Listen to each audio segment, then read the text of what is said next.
Jogos são uma parte fundamental da vida de muitas pessoas, que devotam horas e horas em histórias fantásticas e estilos de jogos diferentes. E esses mesmos jogos têm a capacidade de nos emocionar, nos fazer chorar, nos deixar felizes ou nos enfurecer. Mas independente do estilo de jogo adotado, os jogos têm uma coisa em comum que nos atrai, que é a história. Ou seja, o que acontece durante o jogo com o personagem principal ou no mundo ao redor do mesmo. E neste vídeo eu vou falar um pouco sobre exatamente isso, a história dos jogos.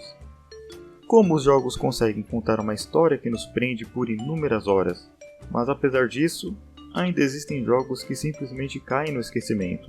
E eu quero entender, através desse vídeo, como é feita uma história que marca e que é lembrada por muitos anos.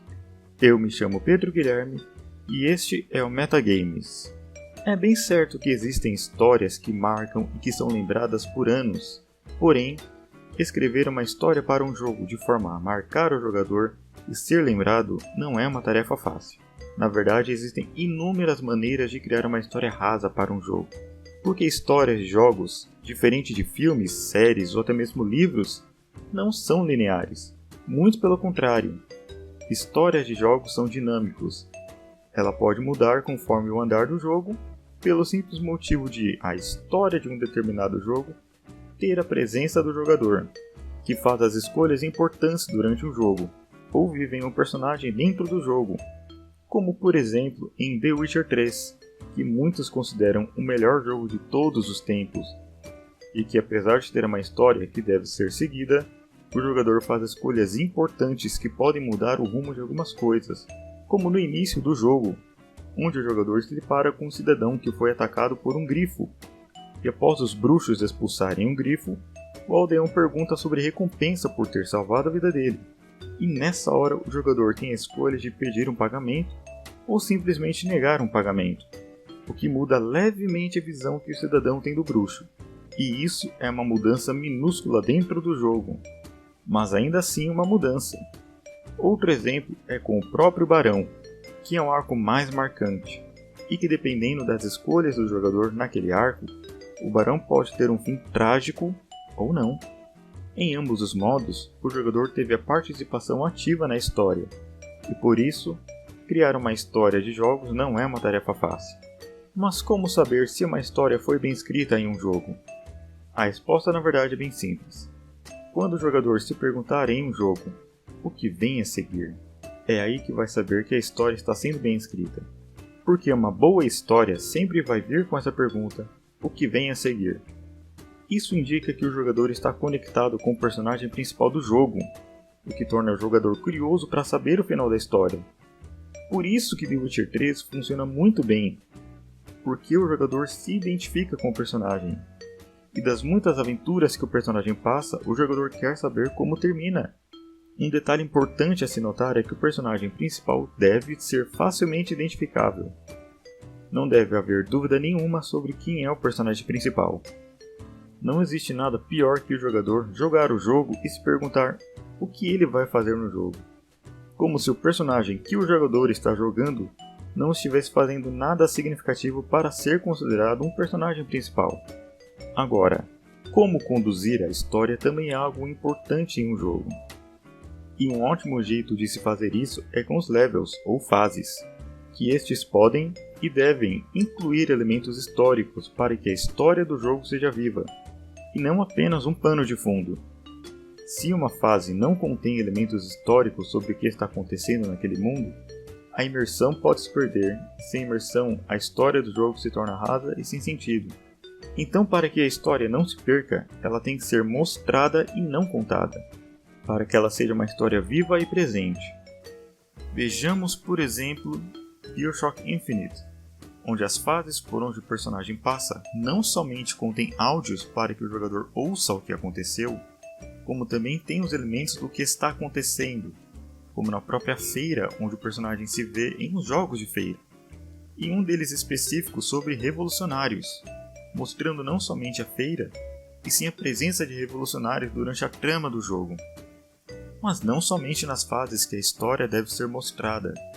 Outro elemento importante sobre histórias de jogos é que a história deve ser mostrada também na exploração e nos puzzles do jogo, tornando a história cada vez mais memorável e tangível ao jogador.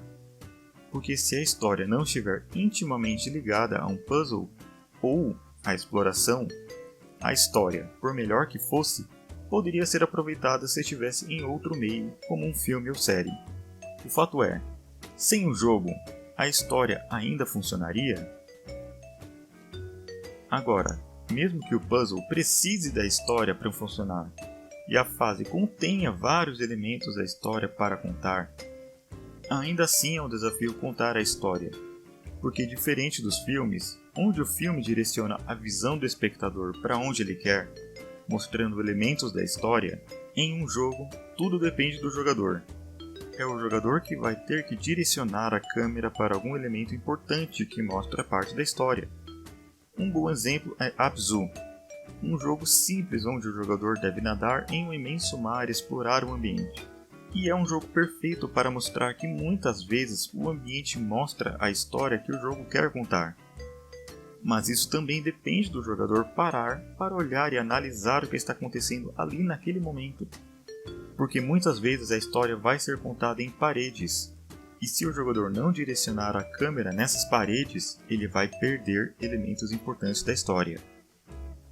Uma das formas de se criar uma história envolvente que deixe o jogador intrigado e curioso é criar primeiro o mundo, a época onde vai se passar o jogo, as cidades e as vilas e coisas assim. Depois, se cria os personagens secundários, com suas vontades e objetivos, defeitos e virtudes, e depois criar as interações históricas entre cada elemento, ou seja, o tão conhecido lore. E, por fim, criar a história em si, ou seja, o que o personagem principal vai fazer naquele mundo e qual perigo que ele vai enfrentar. Com isso, vemos que podemos sim criar histórias magníficas e dinâmicas onde o jogador se conecta ao personagem e à história, e com isso podemos facilmente nos emocionar.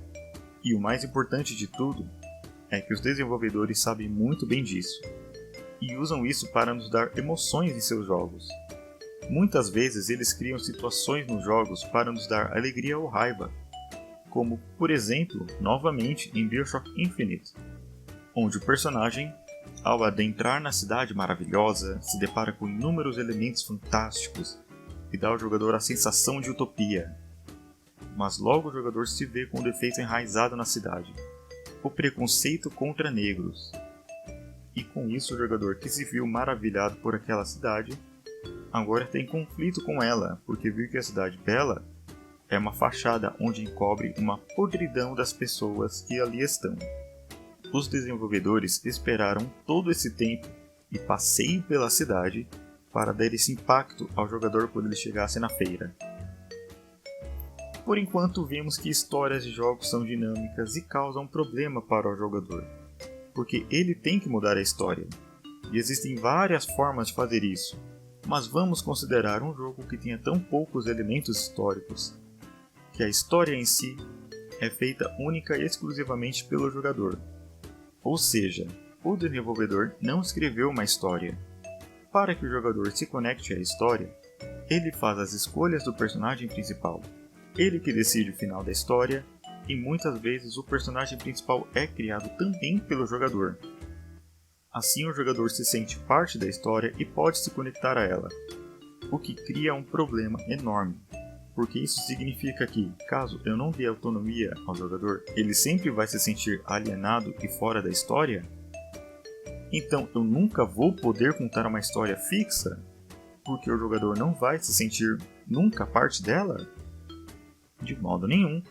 O que deve acontecer na verdade é que a história em si é a que faz o personagem e não o contrário. A história faz o personagem e o personagem faz o jogador.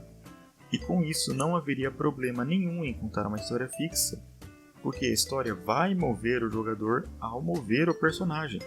O jogador pode ter vários elementos de escolha ou nenhum. Desde que a história mova o jogador, será uma boa história. Dito isto, o elemento mais importante em uma história é o jogador. E eu vou ficando por aqui. Se gostaram do vídeo, deem um like, se inscrevam no canal porque terão muito mais vídeos falando sobre muitos outros assuntos futuramente. Até a próxima!